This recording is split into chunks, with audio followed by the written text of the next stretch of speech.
Who can we trust as a reliable source for information about health and medicine? I'm Dr. Chad Swanson. I'm an emergency physician, and I'm on a journey to understand and transform our health system.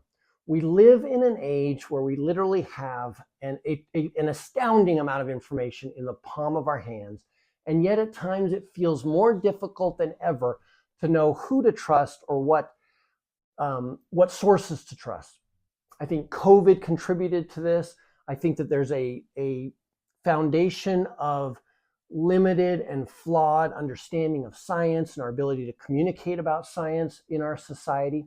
So I'd like to share 5 criteria or 5 questions to ask that we can do within about an hour to know if a source is reliable or not. And we'd have to keep using these criteria over time to continue to have trust in that source. The first is to check someone's credentials. Now, obviously, if someone graduates, has a license, has a degree, a diploma, a board certification, a degree from a prestigious university, publications in prestigious journals, those can give us some idea that at least by the mainstream academic and professional complex that they have some credentials.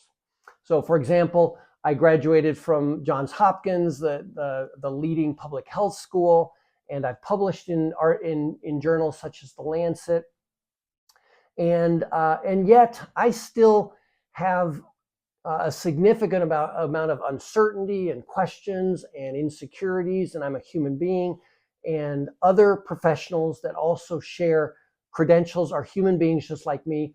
And time has shown that despite credentials, despite support from significant board and professional backing, the messages can still be wrong. And if you're interested in this topic, I'm currently reading a book by Marty McCary called The Blind Spot that just outlines over time where the medical profession has really gotten things wrong in a significant way. So credentials can only give us, I think, a very tenuous amount of trust. I think the second is, are the claims based on science? Now, that's a little more challenging than it might seem. So sources might cite scientific articles, and yet there is a hierarchy of scientific evidence. So different studies, whether they're done looking at data in the back, whether they're looking at data that's been planned looking forward, or whether they're looking back or retrospectively or prospectively, what types of studies have been that are done, what the size of the studies are.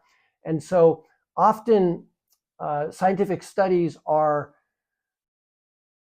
mentioned to give credence to a certain claim, though more studies or stronger studies may show that that claim is only partially true.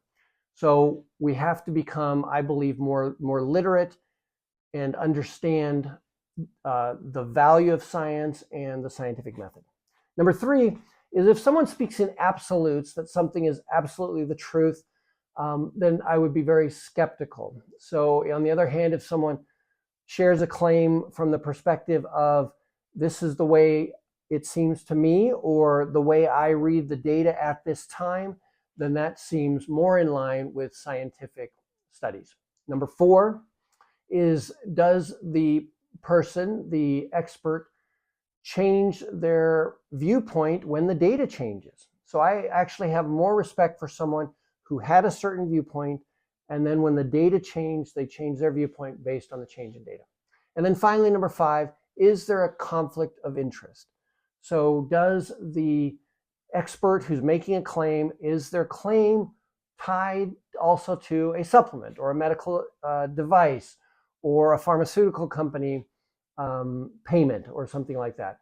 If so, over time, human nature and studies have shown over and over that we are, in fact, influenced by our conflicts of interest. I'd love to know your thoughts. How do you determine who to trust in health and medicine? Please send your comments, questions, and criticism. Thank you.